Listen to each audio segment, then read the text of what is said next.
கார்த்தி அவருடைய அர்த்த படம் மேழகன் வந்து பாத்தீங்கன்னா வரப்போகுது. அதோட ஆடியோ லான்ச்சுக்கு தெலுங்குக்கு வந்து பாத்தீங்கன்னா போயிருக்காரு. அங்க இருக்க ஆங்கர் வந்து பாத்தீங்கன்னா அவரோட சிறுத்தை படத்துல கண்ணா லட்டு திங்க ஆசையான்னு சொல்லிட்டு ஒரு காமெடி வரும் தெரியுமா, அதை போஸ்டர் வந்து பாத்தீங்கன்னா அங்க போட்டு நீங்க லட்டு பத்தி சொல்லுங்கன்னு சொல்லி கேட்டிருக்காங்க. அது கார்த்தி வந்து பாத்தீங்கன்னா இது லட்டு பத்தி பேசுறதுக்கான இடம் கிடையாது, மூவி ப்ரொமோஷனுக்காக வந்திருக்கும், அது சென்சிட்டிவா வந்து பாத்தீங்கன்னா போய்கிட்டு இருக்கு, அதெல்லாம் வேணாம்னு சொல்லியிருக்காங்க. அது மீறி வந்து பாத்தீங்கன்னா ஆங்கர் கேட்டுட்டே இருக்காங்க, நீங்க லட்டு பத்தி சொல்லுங்க லட்டு பத்தி சொல்லுங்க, இல்ல நான் அதை பத்தி பேச மாட்டேன்னு வர சொல்லிட்டாரு. அவ்வளவுதானே. ఇప్పుడు లడ్డు గురించి మాట్లాడకూడదు, సెన్సిటివ్ టాపిక్, మనకు వద్దు అది. இதை பார்த்துட்டு வந்து பாத்தீங்கன்னா அவங்க ஊர்ல ஆந்திரா டெப்டி சிஎம் பவன் கல்யாண், அவர் யார் தெரியுமா, கார் மேலேயே உட்காந்து பறந்துட்டு போவார்ல, அவர் தான். அவர் என்ன பண்ணிருக்காருன்னா, நீங்க எப்படி லட்டை வச்சு காமெடி எல்லாம் பண்ணுவீங்க, நீங்க சென்சிட்டிவ் வார்த்தைலாம் வந்து பாத்தீங்கன்னா சொல்லக்கூடாது, அப்புறம் சனாதன தர்மம்னு சொல்லிட்டு இஷ்டத்துக்கு வந்து பாத்தீங்கன்னா பேசிட்டு இருக்காரு. என்னமோ கார்த்தி வந்து பாத்தீங்கன்னா லட்டு வச்சு ஒரு பெரிய இஷ்யூ ஆக்கி விட்ட மாதிரி நடந்துட்டு இருக்கு.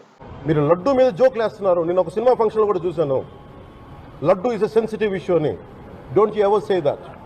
இதை பார்த்துட்டு கார்த்தி என்ன பண்ணிருக்காருன்னா, இல்ல நான் லட்டை பத்தி எதுவும் தப்பா பேசல, ஈவன் நான் கூட வந்து பாத்தீங்கன்னா பெருமாளை கும்பிடுறவன் தான், நான் உங்ககிட்ட அப்பாலஜிஸ் பண்ணிக்கிறேன்னு சொல்லாரு. ஈவன் கார்த்தி ஒண்ணுமே பண்ணாதுக்கு வந்து பாத்தீங்கன்னா அப்பாலஜிஸ் வந்து பண்ணிட்டு இருக்காரு. அங்க ஆந்திரால வந்து பாத்தீங்கன்னா பவன் கல்யாண் ஃபேன்ஸ் எல்லாம் இருக்காங்க தெரியுமா, அங்க வந்து பாத்தீங்கன்னா ஆங்கர் தான் கார்த்தி கிட்ட இந்த மாதிரி ஒரு கேள்வி கேட்டாங்க, கார்த்தி ரிஃப்யூஸ் தான் பண்ணிருக்காரு, நீங்க எப்படி இந்த மாதிரி பேசலாம்னு சொல்லிட்டு பவன் கல்யாண க்ளோன் பவன் கல்யாண் சொல்லிட்டு ட்விட்டர்ல ஹேஷ்டாக் போட்டு ட்ரெண்டிங் பண்ணி விட்டுட்டு இருக்காங்க. இப்ப ஏன் திரும்ப அப்பாலஜிஸ் கேட்டிருப்பாரு, ஒருவேளை நம்ம படம் வந்து பாத்தீங்கன்னா ஆந்திரால ஓடாம போயிடும் ஒரு பயம் கூட வந்து பாத்தீங்கன்னா இருக்கலாம். இதே கார்த்தி லட்டை பத்தி தப்பா பேசியிருந்தா போய் அடி வாங்கட்டும்னு சொல்லி விட்டுருக்கலாம். பட் இந்த மாதிரி விஷயத்துக்குலாம் வந்து பாத்தீங்கன்னா விடவே முடியாது. லைக் எப்படி தெரியுமா இருக்கு, என்ன டீம் என்ன மேட்ச்னே தெரியாம. மறக்காம சர்ப்ரைஸ் பண்ணுங்க. தேங்க்யூ.